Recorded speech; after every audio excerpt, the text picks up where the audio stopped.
So continuing on from my video from earlier, Yeah.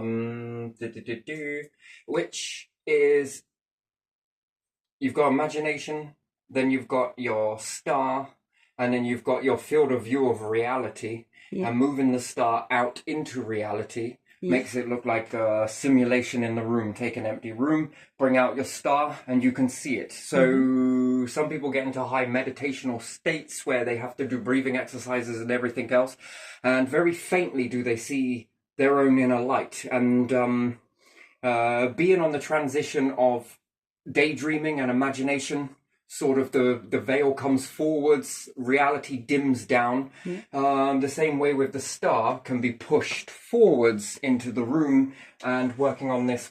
Anyway, so reality is far more limited than the quantum mind. The quantum mind goes on.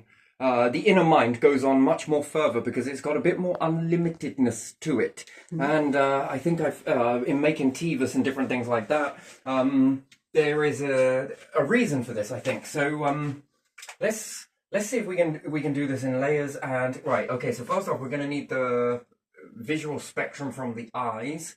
So I'm going to go right ahead and draw the eyes in here. Okay, didn't do that too well. So I'm going to just grab a piece of tissue, keep that, that's fine. Yeah. And I want to do that again. Yeah. I think I'll start with just drawing 3 first and then do it that way. So Okay. if I do 3 and then draw that around, and I don't know if this pen is going to actually hold up because I got to hold the pen this way. Anyway, right, so we're going to call that the limited view is going to be this bit here. Okay. I hold the pen up. Nope, that's not going to work. What about the blue? You gonna? Nope, you're not. Not writing. Every pen so far. It's because I'm writing at a different angle. That's all right. So this is your limited. Yeah. From what the mind can do versus that. So anyway, so if we imagine sight is.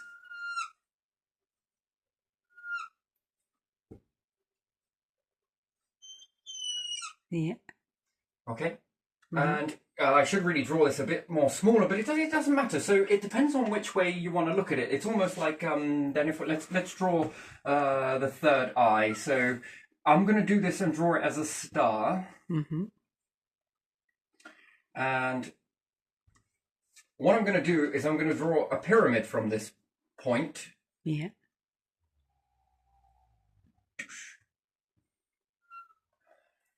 Now already you can see a lot of Egyptian. Right, so we understand. Yeah, then I gotta draw it another way. So if I extend the compass, to the center blind spot, yeah, and then I'm going to put this one backwards, and then what I'm going to do is draw a pyramid from behind the star, and then what I'm going to also do is I'm going to do another one here. Yeah. To here, which I don't think I need to do because I think it sort of covers this. I should really keep it in the same sort of spectrum. So, yeah, if you can stop doing that, that would be great. Yeah, and sorry. Yeah. And what I'm going to do with that is something a little bit more. I wanted to do this a little bit more different. So if I draw the compass here, from the star, and then we've got a blind spot here. Now, in this particular setting, I kind of did this a little bit wrong, but it doesn't matter. It's okay. So we understand then that we have a limited reality coming through is very limited, although the more further away you see, the more of this distance we create. And we often got a blind spot in the center, which you could say is a type of peripheral. And we also have the peripheral in the pyramid, if you like. It all depends on where it is on you. Stigma, eye shape also helps with seeing. So I can see to this side, I can see here, up to here. So if I look forwards, I can see up to here. But this side, I can see a little bit more. And I think it's my left eye. Yes. Yeah. I've got a stigma in it. So rugby shaped. Yeah. So it's more, I think eyes are more predominantly this way. So if we understand that our inner mind workings, and then we've got these layers of imagination, that is going to piss me off. So I got to really sort it out. I got to do it again. Okay. And let's go again with that. Mm-hmm. So we already see the double V, yes? Yeah. When you want to say W or whatever you want to call it. Fascinating. And then if I draw this, you've got the Egyptian hat. Yeah. Mm-hmm. Yes, you understand that? Yeah. Oh, you are speaking. That's good because it's clean. I've just got to dry it off a bit more. Right, let's see if I can get that to do that again. I'm not really sure if the pen's going to work on here because it might try and letch it out if it's still wet. Mm-hmm. So again, I want to try and keep it to the peripheral of this, but there's not really much way to do it. So I'm just going to have to go right ahead and do this quickly. Yeah. Okay, and then I'm going to do it so it looks like a drum. Yeah. You'll understand what I mean by drum in just a second. Mm-hmm. And then if I draw one line here, I've got one pyramid wall. I've got the second pyramid wall. Mm-hmm. And then if I go this way, I then got the other pyramid wall. Yeah. So you've got the 4 versions of the pyramids, if you want, at Giza, let's say. Yeah. So if I draw it around like this, and then I go like this, and then I go like this, you've also got the Union Jack. It's a bit odd, but there you are. And if I draw the star in the middle, which we could say this would be your star, your compass. We should really draw this a bit more rounded for the head shape, circumference. Yeah. I'm not sure if I want to start this video again. I probably do. Because it's just not going together as I got it on there. So I think I'm going to do one more thing. Yeah. I'm going to give it one more go on this video. Mm-hmm. You'll have to forgive me. I've done this in so many different orientations today. You would think that I've already got this figured out. I got it figured out, I know what I want to say, but it's just the drawing, the diagram. I need to do a little bit more. And, you know, you often wonder why our minds seem to be quite limited and the sight seems to be quite limited, because I'm going to show you something else in a minute. It's absolutely fascinating. Mm-hmm. It is for me. I think I've drew these too big. That's my issue here, but it doesn't matter. So what I'm going to do is I'm going to imagine that these are the bulgy eyes in the head. Yeah. So if I draw the head shape first and make it look like a tick. I still fucked it up. You know, if I say that our field of view to our... Yeah, that's a little better. Maybe. Okay, he's getting it. Got it. Right, so if we draw this to the head here, head here, and then I'm going to come down to the center view. Yeah. There we are. That's better. Okay, and then I'm going to call this the star. Mm-hmm. So you could say the star at the top of the pyramid, hence why drawing the pyramid in such a way gives you the understanding of the pyramid, yes? Yeah. So made a pyramid, remove the capstone off the top, and then you've got the circumference, symbology is everywhere, and then you've got the star that hangs down in the middle, which sits at the top. If you look at the pyramid from above, from where the star is, you then understand 1, 2, 3, and then 4. Mm-hmm. Draw a compass over it, and then you've got the lines in the middle, yes? Yeah. So, but, again, now I'm going to do something else as well, because it got me thinking a little bit, to be honest, actually quite a lot. So I'm going to draw this as the contours, because you could go out here and then say peripheral. Yeah. Do you notice that sometimes you feel things in your peripheral, although you seem to pick up on a lot of stuff in your peripheral vision, yes? Yeah, yeah. But they do some sort of tests in certain... you can go down and have the peripheral test, see the lights flash up, and we're just going to put these in your peripheral. It's no right or wrong answer, but we just want to see how well your peripheral is. Yeah. That's a very interesting thing.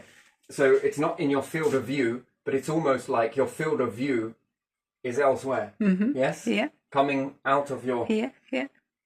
Now that would sound crazy to do so, but if you think that's crazy, wait until we get onto this one, right? So remember those layers of glass that I was telling you about? I just don't have enough glass. Yeah. Yes, I remember. And I said that it's almost like the interesting ones are the ones that are behind. Mm-hmm. And it's almost like that our awareness is, this is reflecting off of a sheet behind you, and is put onto a vision this way, right? Mm-hmm. It almost seems like the star is from behind. So let's just draw this like this, and then let's ask about the side. Yeah. You're a pain in the ass. I'm going to tell you that. You are an absolute pain. Let's try this one. And then, how many layers of glass are here? You know, that's another question that I got to ask. And then, do you see something starting to emerge here? Mm-hmm. A pyramid. Yeah. Yes. Yeah. With the top, with the. Yeah. Do you ever wonder why everything I do I put into symbols, right? I do a lot of things with symbols, and the reason why I do it is because I remember it later. Yes? So all of the symbols there, and the symbols over there that have been made, this is just to help me remember things later, rather than putting it into words. Anyone can come in and read a piece of paper, or if someone wants to come in and steal all the paperwork, right? Mm-hmm. They've got a lot of information. Information is valuable, mm-hmm. right? But you could make off with the symbols. Yeah. But I memorize the symbols, and then this is where you layer information into symbology, yes? Uh-huh. This is what the Egyptians were probably doing, and make it so big that you'd have to take a long time to destroy things like that. Now, whether the Egyptians were falling on this sort of understanding or not, I'll leave you to debate that. But what do you think so far? Do you think the Egyptians were somehow, let's say, understanding a little bit more than meets the eye? Would you say? Yeah. And then if I do it this way here, and then I'm going to do one more here, but again, head shape, whatever, just do with it what you will. Yeah. I'm going to just draw this here. Mm-hmm. And then I'm going to put this up to here. I know it's not a perfect square inside the mines, but, you know, at the end of the day, you know, do with it what you will. Yeah. So, and then perhaps the head contours are drawn around this. But anyway, pyramid, yes? Mm-hmm. This is a very much... And you've got the star in the middle. Yeah. Well, I was talking in a video earlier that, which, anyway, whether you choose to believe it or not, it's up to you. But being able to push the star out here. Yeah. Yes? Mm-hmm. And with it, the star being viewed here, a very interesting thing happens. Yeah. What's that?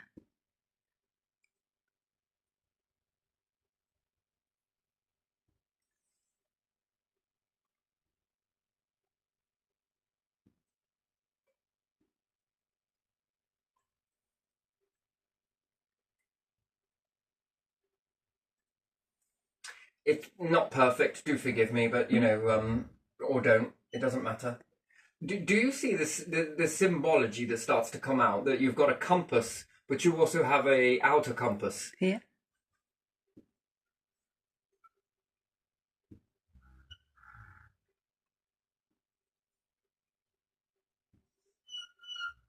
And this fascinates me quite a bit. Okay, I haven't got it perfect. I probably got it more perfect when I was probably doodling on here. Mm-hmm. Yeah? Yeah, I see. That's nice. You see the sort of star here, and mm-hmm. I'm going to cover up a bit more because there's not everything on there I want to reveal all at once. You get the type of compass. Now, being able to, you know, I was talking with the bits of glass, I just don't have enough. That's the thing, and I want to play around with this a little bit more. What is here? You know, if you're aware of this, and this, and you would say that they're like the 3 layers, so you're daydreaming, right? Yeah. So you can say the first layer of glass is like, this is going to be deeper in the mind. I'm not saying this is at the back of the eye or the retina or anything else like that. But you've got a layer of this sort of veil switching. So when you have, I don't know, let's say we would call this one imagination, then you've got the limited. So you notice that it's very big, yes? Yeah. But then it goes very little. Mm-hmm. And when you bring these in, oh my God, it just gets more complex. I've done this on computer anyway, so I could just drop these down and you'll see it there. It's much more neater and a bit more put out. That is a beautiful glare around the light. Yeah. That's lovely. Yeah. So I often wonder about this inner compass. Uh-huh. And people often talking about you threw away the whole box. Mm-hmm. Well, it kind of looks like boxes, doesn't it? Yeah. Or a maze is another one. Yeah. So, what's from behind is a question I asked, and then without needing to get into too much trance or doing breathing, you know, reps or anything else, there's there is very interesting stuff, because when you begin to layer with reality, you can say that this is reality, and you can pop the star out here. So it looks like if you empty the room, you're putting it in the center of the room, and then that is almost like the glass shifts. Yes, based on your awareness, and then we were doing it with the zooming in, zooming out, zooming in, zooming out. Yeah. But if, in that case, you would take it to the layer of glass and move the glass out, you still wouldn't be able to capture it in the way, because I'd have to move the light out. Yeah. And it's, when I was talking about it, it looks like a ball. Yeah. Did you notice that I came up on it's not a ball, because it was just a flat light. Yes, it wasn't giving out any ball on top of it. But the thing is that when you looked through the reflections into the deeper, it looks like a sphere. Yeah, it did. So you could say a little bit more, this sort of shape was what it took on, but although it was a flat light. Yeah. Which is very interesting, which then leads me to believe inside our minds we're seeing it on a screen. So we're only seeing part of it. Yeah. Yeah, so we're seeing it from behind awareness. So your awareness is in front of it, and something is projecting it from behind you, it seems, deep within, and it's putting it up onto something. But the weird thing is when it comes out, and you can see it in the room, and what's more, the same way when you're daydreaming, and just as you go to drift off into daydream, it comes forward, reality seems to dim. There's almost this contrast between the two, right? And reality dims, and imagination takes off. You might start being told a story, and you begin to see it in this way. Or that's autonomous. You notice that we do things in autonomously. So breathing. There's two ways to do it. One is autonomous. Yes, this bugs people when I say this, and it's quite funny. You blink. You are the one that's doing your blinking. And when you say that, you're then like, oh yeah, and then you blink and swallowing. Yeah. Then you're and then thinking then you have to make such an effort to blink, swallow, and now breathe. Yeah. And that's because you've just turned it off briefly. It's no longer automatic. Yeah. And then you have to sort of forget about it. Yeah. To get back into rhythm again, and then this keeps on. That's automatic, and then another one is manual. Yeah. So you've got manual breathing. Yeah. So I'm now manually breathing, and I'm aware of manually breathing, and then most of the time we're automatic breathing. It's also the same with sounds, by the way. Also awareness, sight, what you're seeing. Although you may be focused in on one thing, you're actually paying attention to the rest of the room as well. But when you focus in on someone, do you notice how it almost disappears? The rest behind you disappears, and then you'll focus in, and then you focus in on something else, and then everything else blurs out. But you're actually processing both. Especially if you've got your eyes are very funny things. It's almost like it's 3D, but it's almost like it's 2D, but it's a very strange thing. Anyway, so you've got manual and you've got automatic. So automatic, everything's in the background.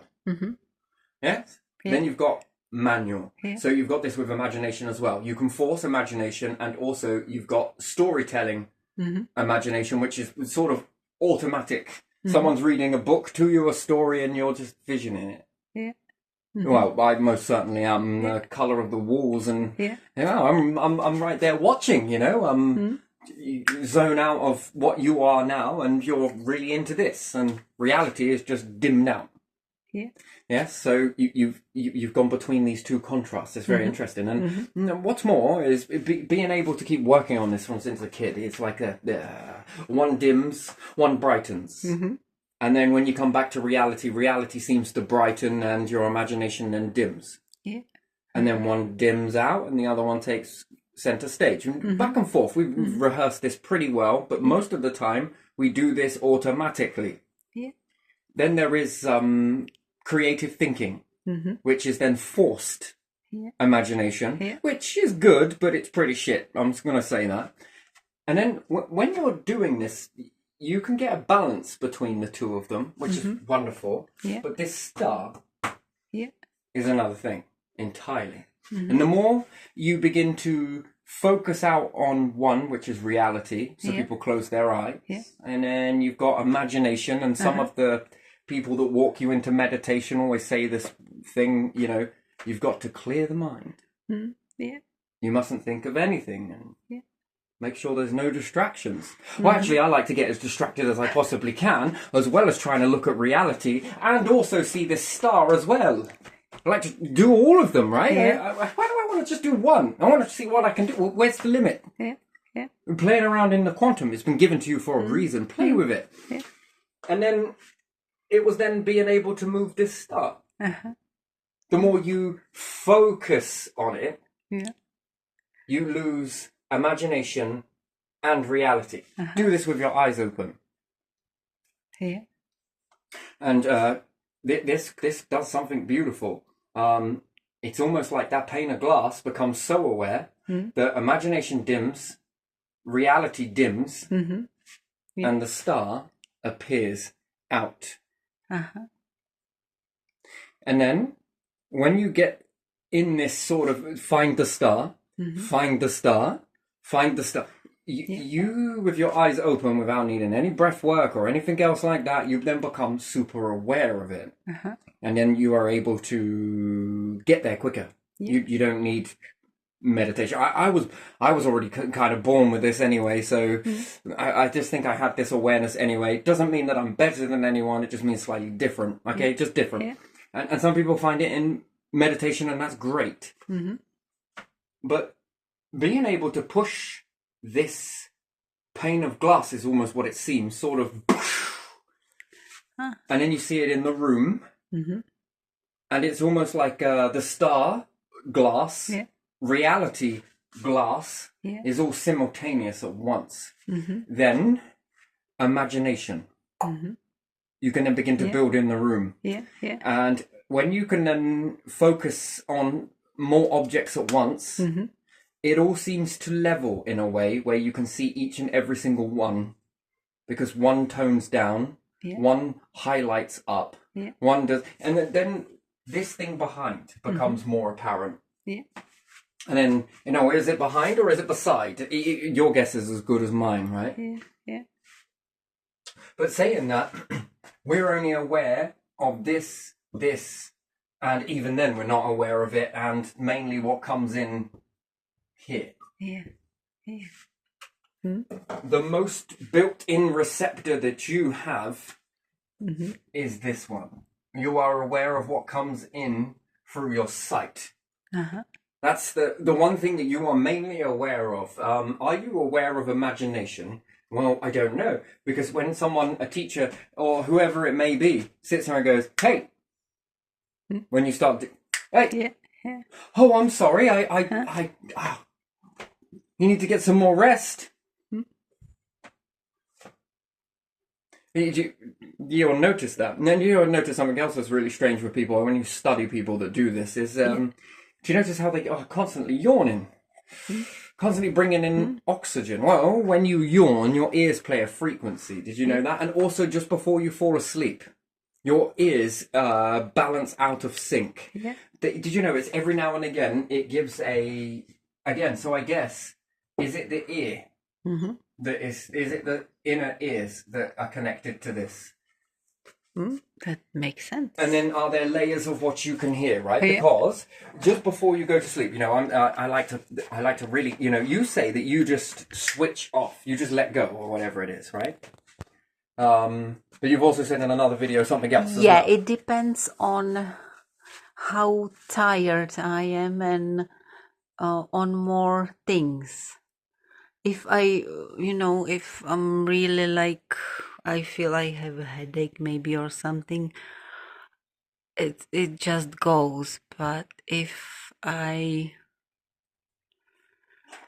I'm more like into thinking or something, or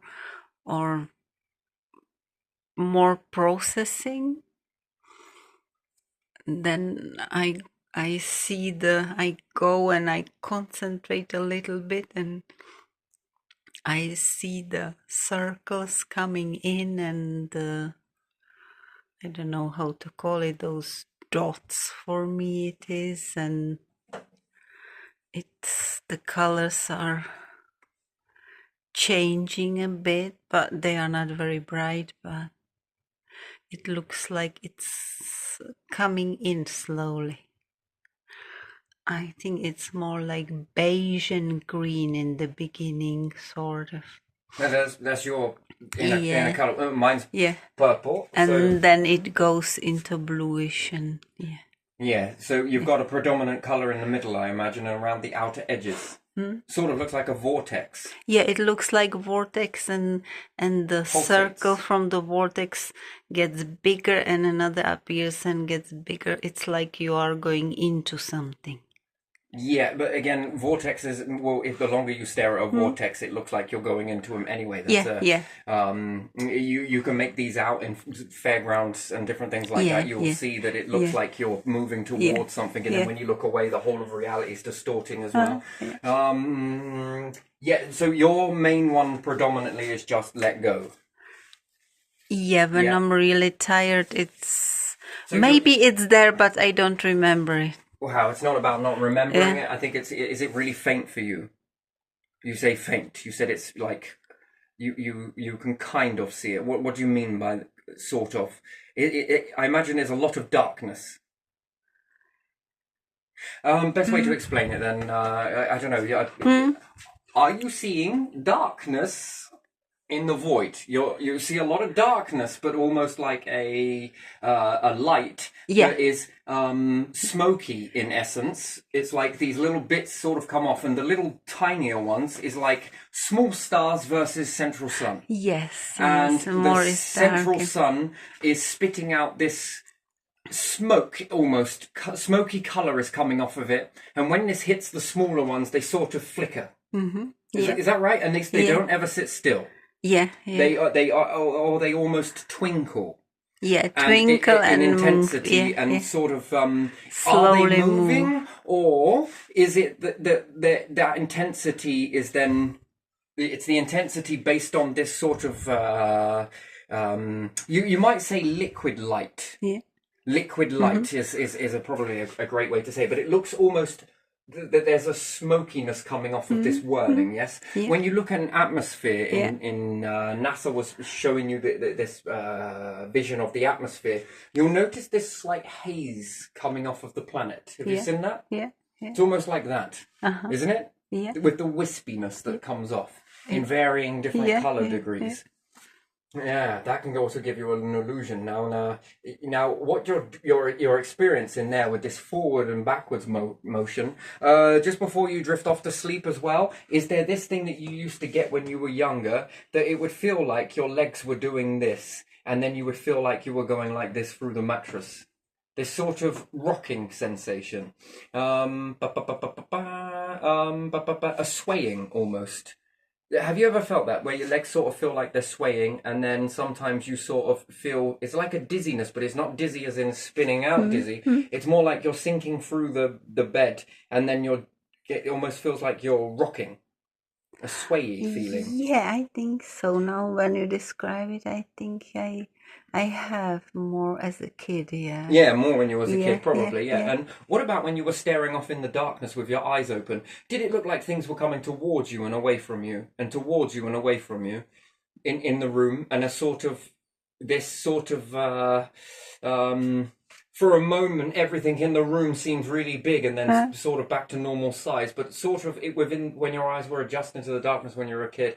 I guess another one I could say is, well, if you don't touch that, something will happen. Touch it twice. Yeah.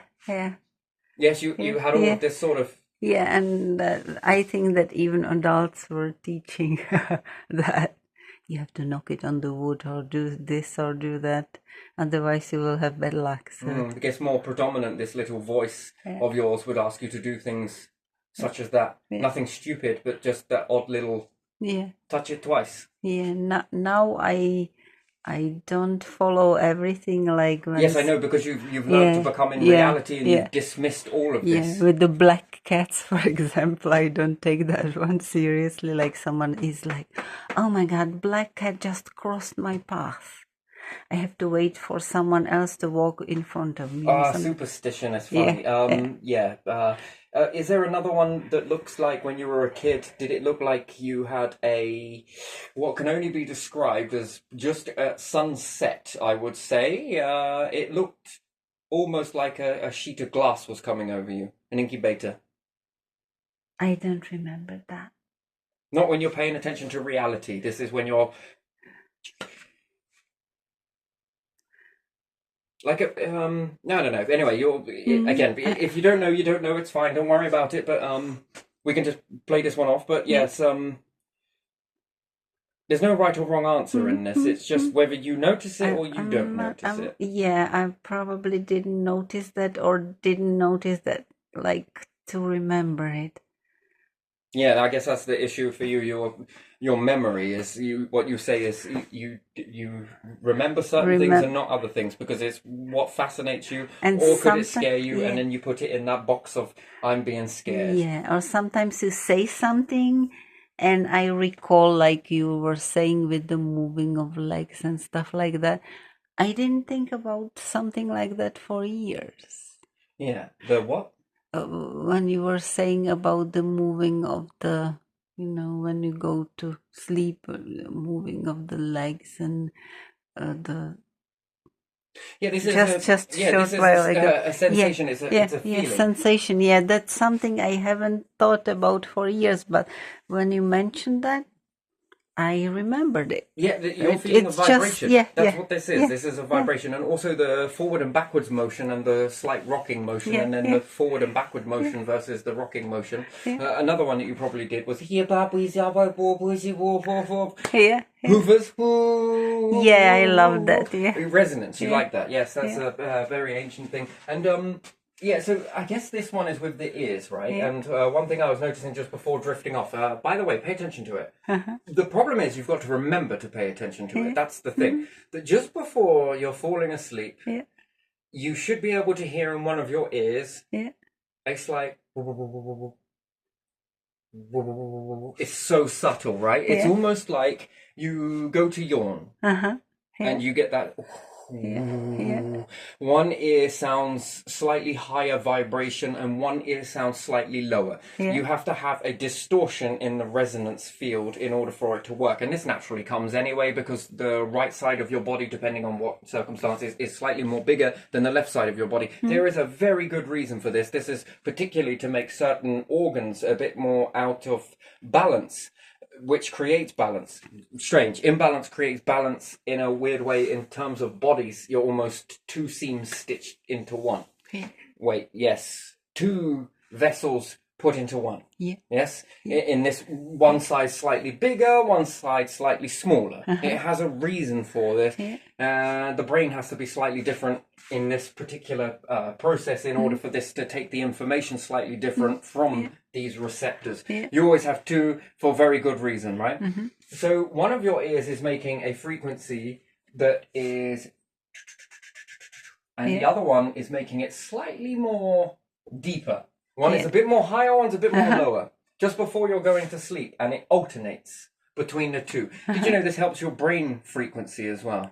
Your brain gets into a melody based on this, and the more intense this becomes...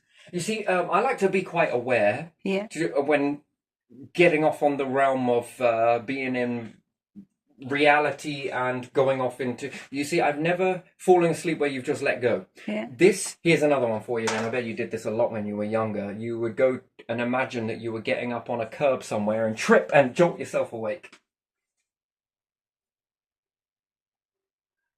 I had that sensation a few times. Several times, definitely. Something would happen, it would jolt you, or something would make you jump and you would jump. Yeah, quite a few times when you are falling asleep and you have the sensation of falling. Yeah, I've had loads of sensations of and then it wakes you more. Why do you have a sensation of falling if you are not dreaming?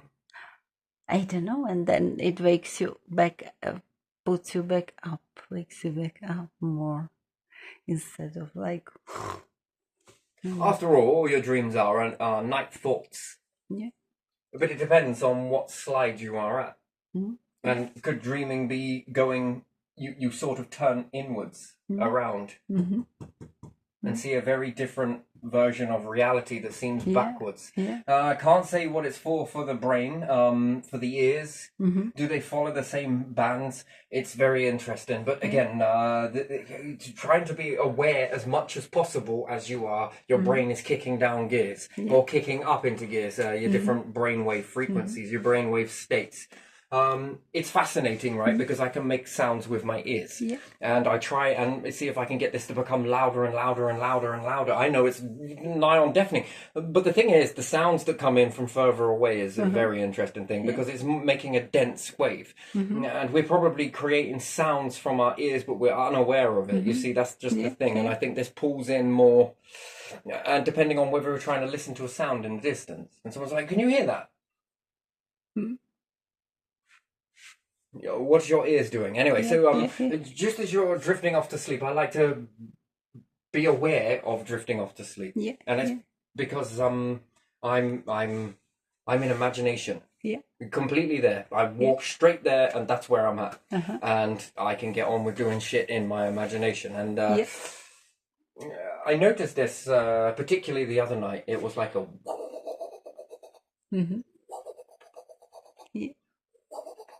It was slightly like yawning, but it was just a little bit more, barely inaudible. It's sort of in one, and because I was laying on the other, I could hear it in that as well. Or another one that you might be able to hear when you was a kid was the sound of walking on stones. You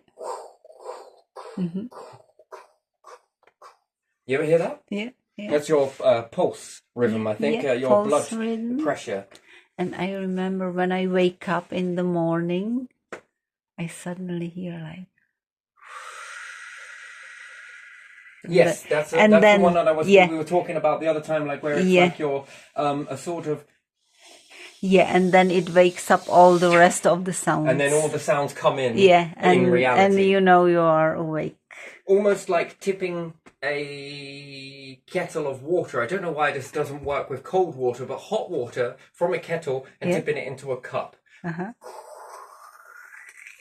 Something like that. When you make a cup of tea and you tip the water in from quite a height, or not too high, you don't want to make it, but you get that sort of... And that brings the other sounds. Reality comes straight in.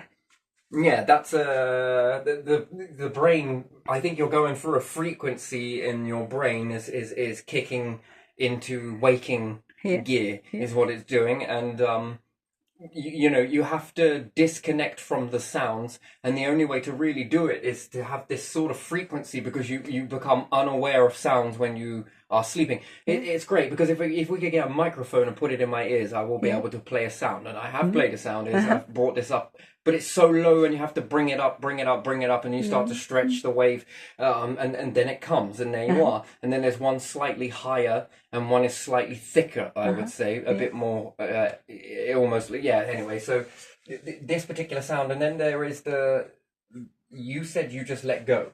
Are you letting go, or are you sinking in?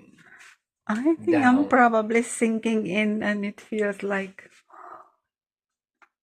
Because you go, I don't know, are you say you let go? Let go of what? An edge? A cliff? You're dropping in? Attention, sort of, to the presence, awoken presence, or I don't know how to say. You could say awake or alert, I think is a better way. Alertness. You're always awake, even if you're sleeping. Attention to alertness, something like that I would describe. So our minds are very much more powerful than I think meets the eye, and this is just, we're so used to these receptors right here that we often never look inwards ever. And again, you've got your ears again, which with the pyramid, and then how are the sound waves coming in? I mean, how are we getting that through a rather small hole, let's say? Does it make sense to do it that way? But yet, there again, there's some bigness in your mind, let's say, if it's working this way. It goes large and then it almost inverts. You see, another way to draw it would have been this way, but it didn't make any sense to do it that way because it's not how you technically see it. And then you've got you've got a blind spot, and then you've got a viewing spot, which becomes your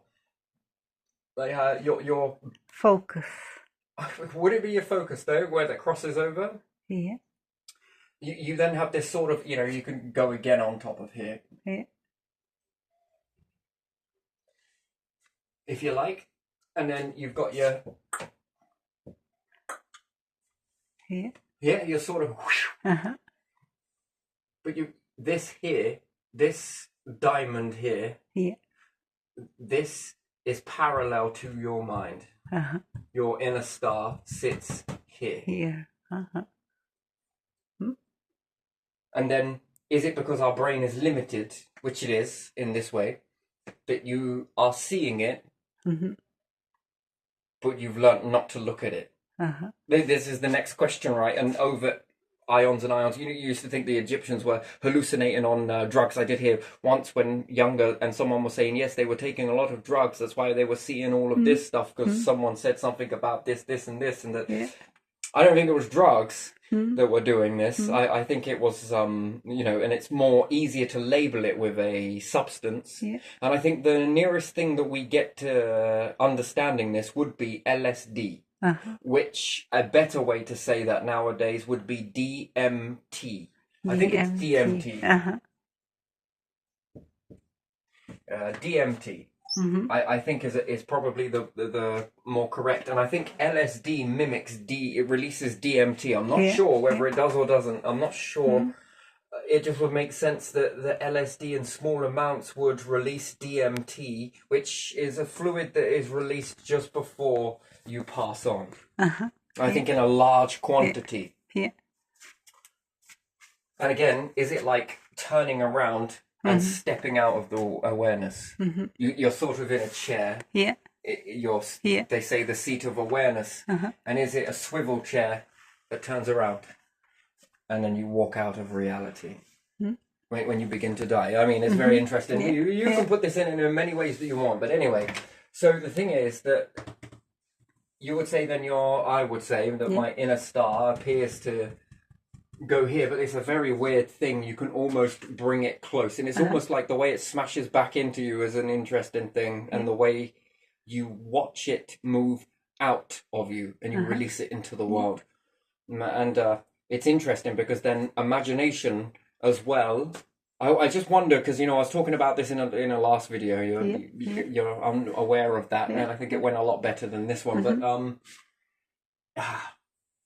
it's almost like everything aligns in this view, and it's almost like right. This is the bit that it doesn't make much sense. You can bring reality into your mind, but you can also bring your mind into reality.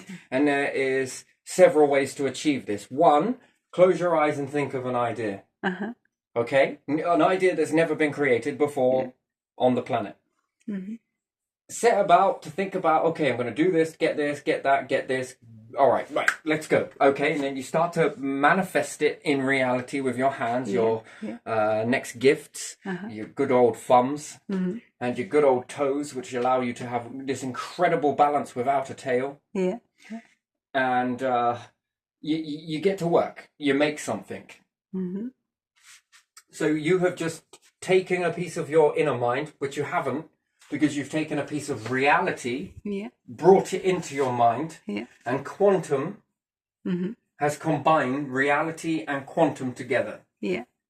And then you set to work to make this part of quantum versus reality comes in to create something in reality. And then when you see this new object, so let's say if you look at a tree and you think, right, okay, I'm going to sit down and I'm going to make some bow and arrows, and I'm going to make some springs, and I'm going to do this, do that. I'm going to take the bark and try and make a spring from it, and anything else, yes? Then you set to work to grab the bark. The mind is very feasibly possible that this could work, although you've never done it before, and you set about, strip the bark, pull it away, do this, do that, and you've seen this in your mind, and then you create it. Yeah. Yeah. Now that I've created this, I'm now telling the mind that it is possible. Yeah. Yes? Yeah, it is possible. And it worked. Mm-hmm. Yeah. So, who the frick is who in this? You are the vessel in the middle of this, but you are the vessel. So, without reality and without quantum, what would there be? Nothing. That's very interesting, isn't it? It's like so then it gets me wondering if I can push. It appears like glass, by the way, the layers of a glass. It's like it's reflecting, and now you can reflect it into your reality. So what's it bouncing off? What is this star bouncing off? So I sit down and I begin to... I could just focus in on it now. And my pupils do a very strange thing when I'm doing it, by the way. Just before I go into it, I notice that my pupils find it very difficult to focus. They begin trying to focus. So, you know, I have to get to grips with that. That's one thing that happens is the pupils begin to expand and contract, and it's opposite. I've recorded myself whilst doing this because I wonder how I look, whether I could see it. Right? Or am I creating this and projecting this out? Can the camera pick it up? So I get my camcorder because I'm like, I don't know if I want to record this on a phone with internet just in case someone hacks me and they're like, what the fuck is he doing? What the fuck is his eyes doing? Right? Do you know? So and having a mirror wouldn't tell me anything anyway because you know, it's the mirrors that are the next thing. I told you I wanted to do something with the mirrors, but how does it reflect? If it wasn't really here, how can I see a reflection in the mirror? Never mind. We'll get onto that on another video. But so, do you understand how that gives you a lot of questions? Doesn't answer anything when looking in a mirror. So, camcorder is the next best thing. You're seeing it now. Is it because I'm seeing it, but I'm now seeing it? How does this work? Anyway, so your camcorder comes out, you sort of get it on yourself, and then I'm aware that my pupils are doing something. It's almost like it's struggling to understand what the fuck is going on. And I'm like, bear with me, mind, because I'm thinking the same thing. And then, you know, after all of this stuff is wonderful, actually. But and you see on the camcorder, watch back on the camcorder, and you're like, fucking nothing. Okay, now that is weird, because now I've got two different things telling me two different things. Which one now is telling me the truth? Are you limited to sensors, but then why can't you? So maybe I should aim it in the mirror. Is it? Nope. So again, it then makes me I wonder if it's sheets of glass. Anyway, still, but there seems to be a concept in mirror. So wonder what happens when you do it with water. Never mind, we'll get onto that on another video, but still. So now you understand that you can take reality and bring it into your mind. And if you tell people that you can take your mind and put it out into reality, they'll tell you you're mad. But you're doing it the other fucking way. What is mad about this? You're doing it the other way. You're allowing reality into you. And your inner mind is inconceivable to think that you can put your mind out. And perhaps I'm hallucinating. But then why can I summons it? And then someone else, you know, say that you've got a limited amount of DMT. Yes? And once released, well then why the fuck have I been doing this all my life? I must have a fucking DMT gland that's continuously squirting out. Which is it, the pineal gland? I don't know. But then why would we have this ability? And then it would seem that the ancients had it more. So they were more in tune with this. They have monuments. They have writings in those monuments. Oh, writings in the... Oh, that is something. That's beautiful, that is. Anyway, so moving on. Another video. I got a lot of stuff that I want to share about, but again, a lot of people think this is kind of crazy. So you're taking in reality, putting it in your mind. Quantum is adding to it, stitching it together. You know, how the fuck did the mind know that? Right? Do you get what the mind knew something that it wasn't taught. And then you're able to make manifest part quantum, part reality. You saw a tree, this, that. But we do it, and we do it when hunting. But we don't realize we're doing it. Yeah. The mind is seeing something. Okay, right. If you go and get that, and you go and eat that, you'll turn that feeling off. Can you imagine what it was like to try and teach life forms in the beginning? Must have been hard. No. Given you a new tool of sight. Yeah. How do you teach the human, or the bird, or the animal To see what to do with this information it is seeing? Yeah. Right, that's Yeah. the next part of that. Yeah. And the ear, to know what to do with these sounds and what these sounds mean. What came first? I don't know. The knowing how to operate this receptor, that's one. Okay? The knowing how to create this receptor. Yeah. But why create a receptor that you have no knowing? No knowing. Okay, so the body's like, right. Yeah. Okay. I'm going to have to build some eyes. Okay, so before eyes existed, you know that you need to build some eyes, yes? Yeah. For what? Well, because there's a reality, right? But how the fuck did you know that? Right? This thing gets you going on to... I'm just basically giving a prelude to something else. I'm going to move on to it. Yeah. But this is just the sort of the warm-up to it. And there's a lot of things that you've got to understand first before we dive into the next one, and then the next, then the next. Because if not... you're going to label it with a lot of crazy and everything else, okay? But I just want to just sort of go back a little bit. So, the body knew of something outside of human in order to create the eye to see something. But how did the mind know to build the eye versus the receptor versus the need to see it versus what to do with this information that came in? Because the mind is limited. So who put that information in your mind to know how to work that receptor? Yeah, that's a good question, isn't it? Yeah. And then how did something know that you would need that? Yeah. Well, because it learnt, yes, but without eyes. How did it learn? Yeah. How did it know? How did it know? Yes, this is the good question, right? There you are. Now you're tapping into the knowing. Now we're getting there. You see, we're leading you there. This is what this is about. To know what to do with that. And then with what this information is coming in, how does it know that you need to go after something to eat, to turn off that sensation that you're feeling? Oh, I feel hungry. Yeah, go and eat. If you don't install humans, any vessel, with a little bit of something, you got to sort of wind them up, and then you got to let them go. Yeah. What does it do? Well, if you could think about that, that's mute. Yeah. They just walk around and then they get hungry and then die. They can see all the food, they can see all of this, but how do they know what to do with that?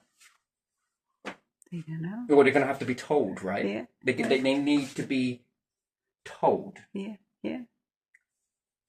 The greatest translator in anything that you'll do is the universe. The universe knows every language. Could you imagine tapping into other life forms and people be like, but how do you know how to communicate with them? Because we're all connected to the universe, you see. And the universe is like, this information give to this vessel. This vessel pass information back to this one. Yeah. I'm like your middleman. Yeah. You know? Yeah. Kind of, you know. So it has to give you a little bit of something. It's possible, yeah. Well, we've got to look at plants quickly. Where are your eyes? I don't have any. So how did you know there's a star there? 'Cause,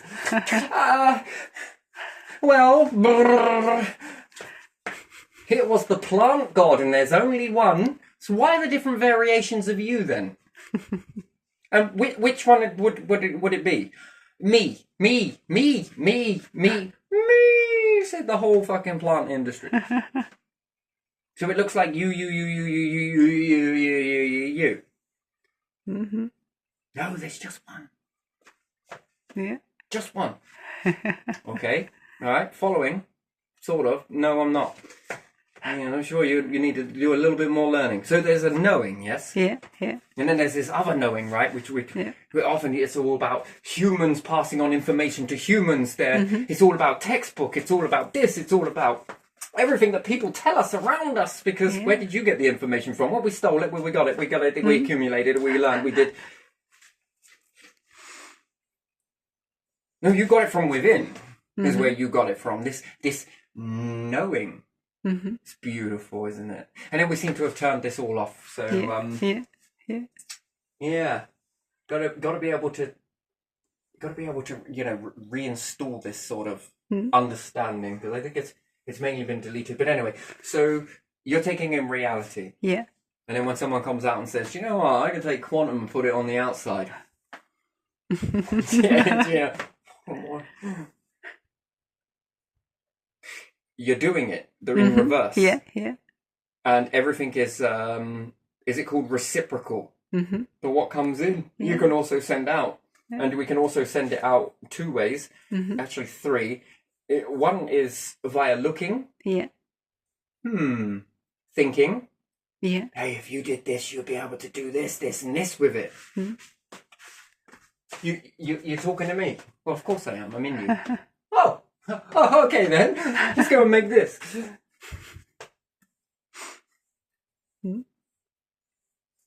It just needs to give you a little bit of this info. Yeah. And then, what can you do with it?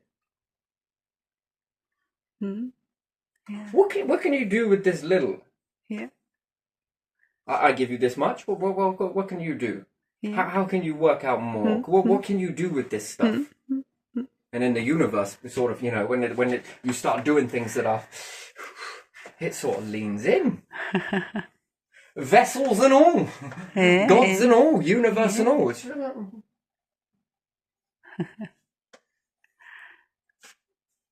Oh yeah. Yeah, I know. Everything else copies, but you, Edison, my man, you're a step away from everybody else. Yeah. Everybody copied after you. That's good, and you have to be copied afterwards. Unfortunately, that's the way it is. Do you know why? No, I don't know why.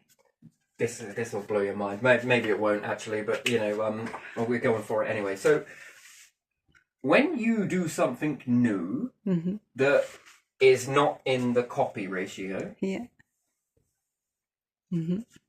you lift your species up to here. Yeah. It just takes one, then the bar has to increase to this. Yeah. Because who's the next one? Who's going to be the next one? Yeah. That's going to move the bar further. Yeah. And further. Yeah. So it has to update. Yeah. With time and because the universe knows it sees,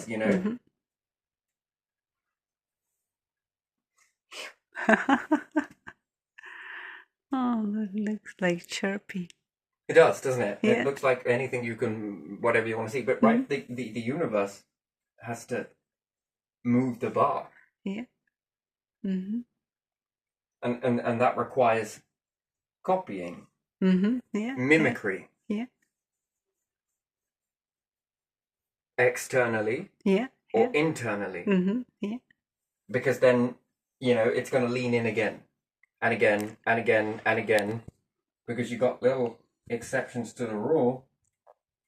More than any money. More than any gold, any diamond, anything. Yeah. Any land. Yeah. You don't technically own it. You're going to die. Yeah. You don't technically own any of it. Yeah. You're going to leave it behind. If the universe collective wanted to make any of this shit, got it in abundance, mate. Yeah. They would come and would get it, wouldn't they? But this?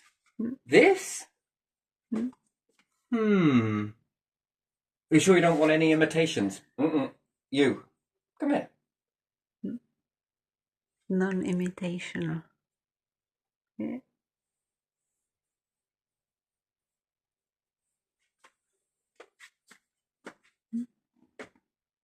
What happens if I give you more time?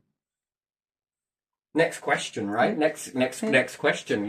What happens if you get more time? Then you can do more things, or away from this.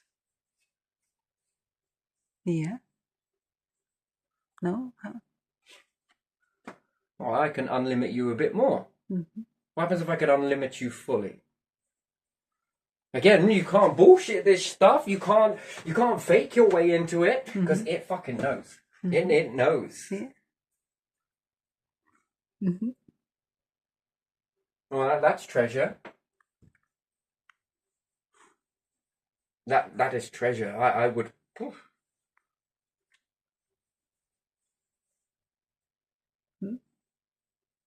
It isn't just this exception to the rule, by the way. Yeah. There's a lot more to it than that. There's an awful lot more. You might as well draw it as a spider chart, to be honest. There's an awful lot of stuff you have to do in order to reach this.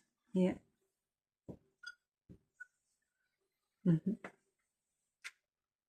Mm-hmm. Yeah, checking the boxes. Tick, tick, tick, tick, tick, tick. All right, tick. Tick the middle one too. Yeah.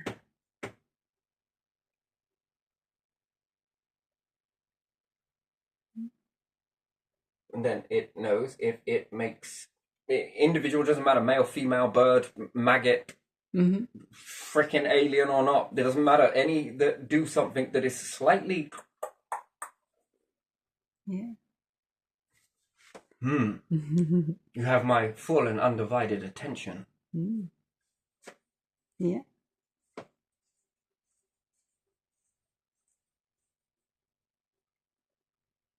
Or would you collect that? Yeah.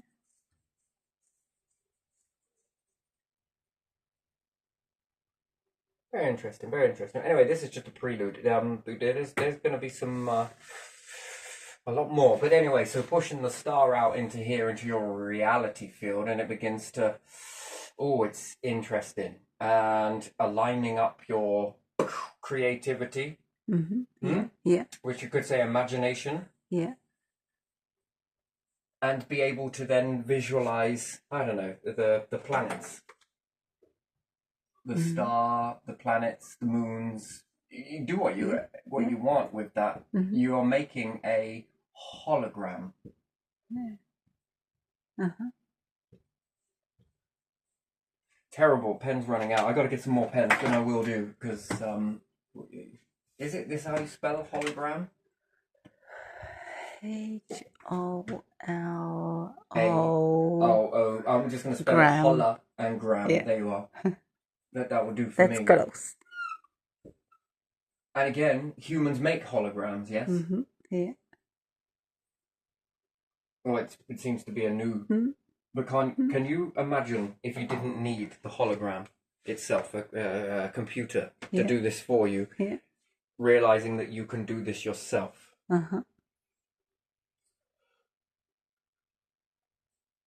Yeah. I mean, that's fascinating. I would find that is very, very fascinating. And you could say that you're being prepared for the hologram, but imagine the hologram being in your reality. And like I said, the pupils have a time to adjust, but once they've adjusted to it, and then you just push this forwards and you can see it in your reality field. Now that is interesting. And one other thing I was asking was whether you label it things with color or anything else and different things like that. So it's interesting. It's very, very interesting. But for me, I find this fascinating that and it's almost like a compass in a way, where when you draw the lines, you've got the compass. The compass. Yeah. Yes, you do. Yeah. So is this what compass means? And you've got such a limited, it's almost like it goes from this to this. And therefore it would tell me that reality is far more limited than your mind.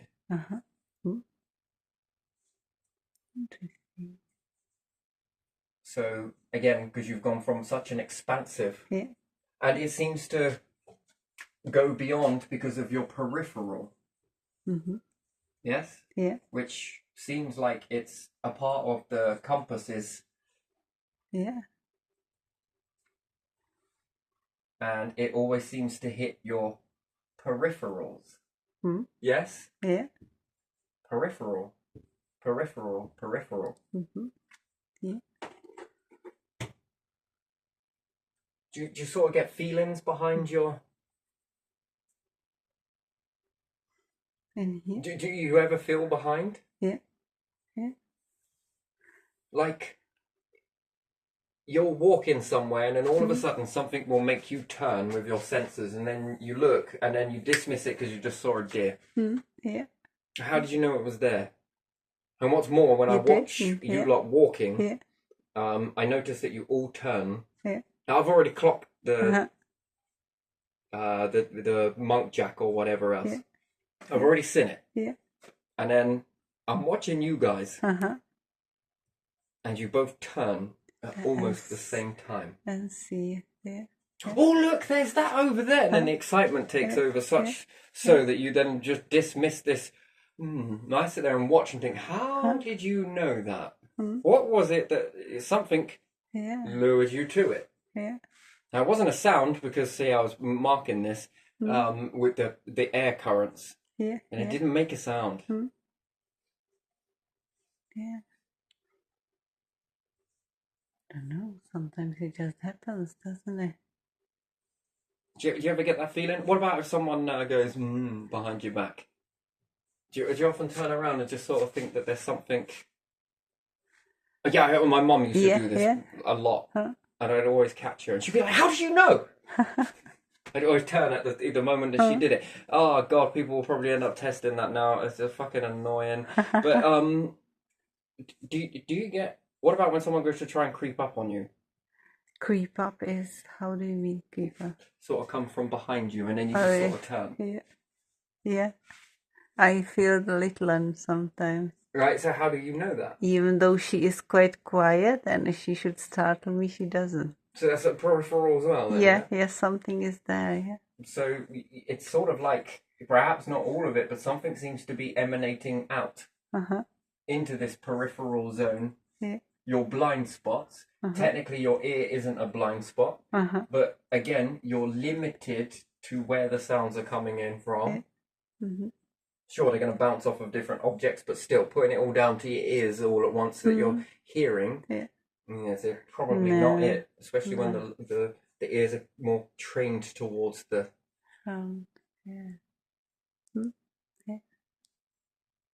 So again, you have this sort of blind spot, which is your temple. And what is your temple for? I don't know. What is your temple for? Weird, isn't it? Oh, it's just a pressure point. Or is it? It can be, if you get injured there, you can die easily. Pretty weird place to put a temple, but a pretty weird place to be, because it's your peripheral, right? Yeah. A sensor. Yeah, sensor and a but from what? Vulnerable spot. Yeah, very vulnerable spot, unprotected and exposed. Yeah, it is, isn't it? Interesting. So, could this feel your blind spot? It feels something. I'm quite sure it has. An ancient receptor? Yeah. Something that gives you warning or tells you. Or do you think in the future it will turn into another eye and another eye? And you will literally be four eyes? Is it because you used to have multiple eyes? Or is it a sensor that came from reptilian? Or maybe that got used into another purpose, such as sensor? Yeah.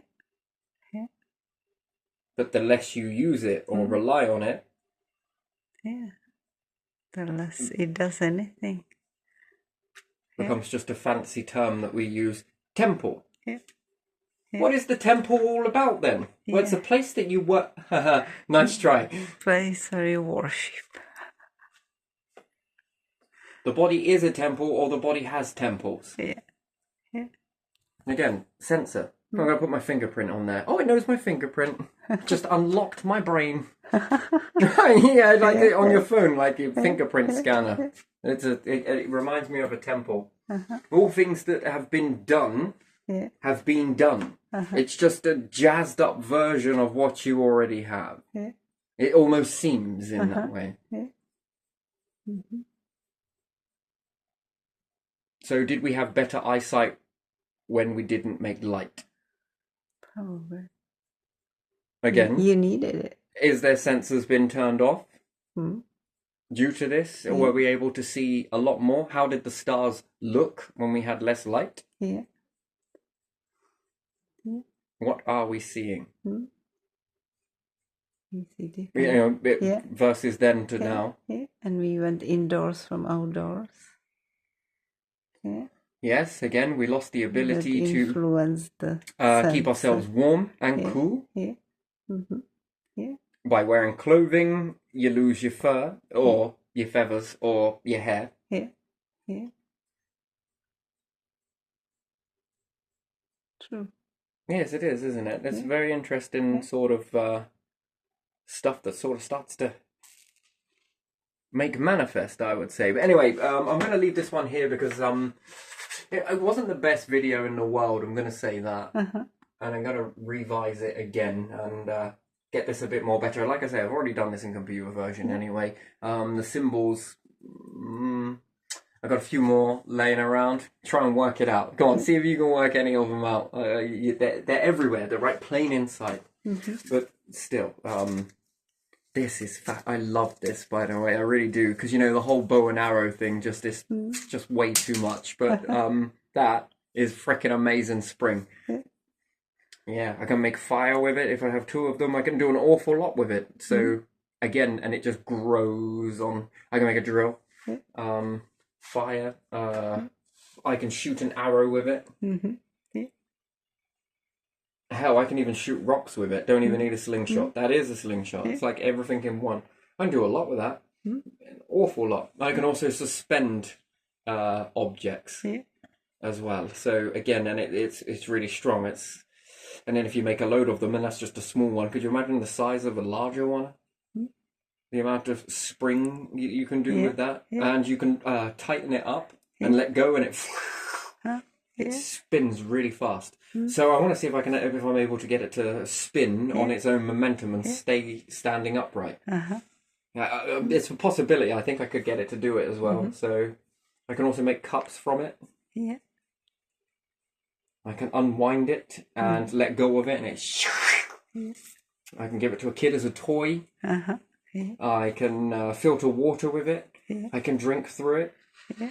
Especially if I put this in the ground and all the medium that's in there as well. I can filter the dirt out of water and just suck it straight from the ground. So you can do an awful lot of stuff with that, just one thing. Yes, and cogs and pulleys. Which is quite interesting thing. Yes. Yeah. One question I'm going to ask you. You know that you've got the two ball bearings. I don't know what it's called. Now you've got four of them, and you lift one side up and you drop it. It goes. Yeah. What happens if you made one of those life size? It would be taking longer, wouldn't it? What happens if you put it in space? That I have no idea. Right, it slows down because of the resistance, right?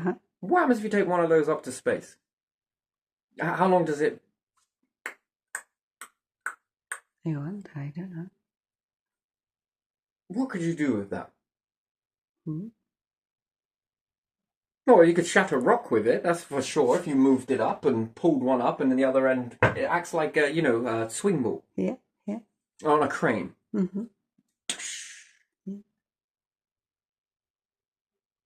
Just wonder what you can do with that sort of momentum, really. I honestly wonder about that.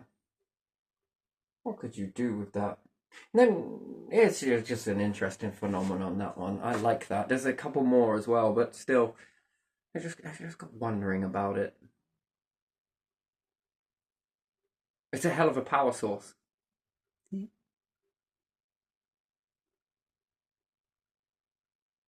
Yeah. Anyway, a future video, but still, that is interesting. There is another one that's just as interesting as that, but yeah. Hmm.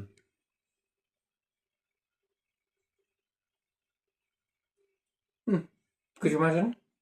I know it doesn't last forever, but still, if it's bigger, how long does that last? Don't know. Do you mean to tell me the ancients, none of them figured out how to make that?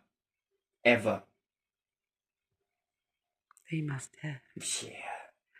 They didn't survive, probably. They must have figured out a lot of things. Yeah, they did a lot of things, but just not that, right? Maybe that as well. Yeah.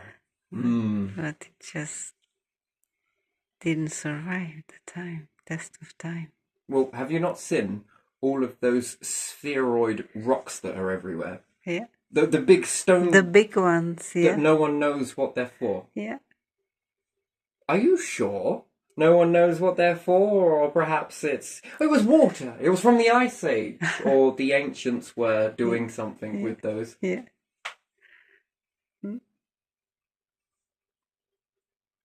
You ever seen one of those on water?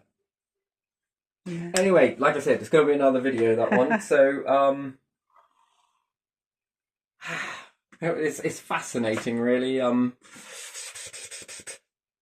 don't think the ancients anywhere have ever played with any of that? Just going to leave you with that to think about, and what they could possibly want with one of those. Big. Very big. Yeah. Because other than that, it just looks like a little fancy desk toy that most elites have on their desks. Yeah. But it's symbology for me. Huh? Yeah. Yeah. What do you need it for? It helps me relax. Yeah. Relax from what? Yeah. My CEO role. Oh my God. Do you mean, I don't know, yes, but you used to see it in different places like that. So that's an interesting bit of equipment there. If used correctly, that is beautiful. Yeah.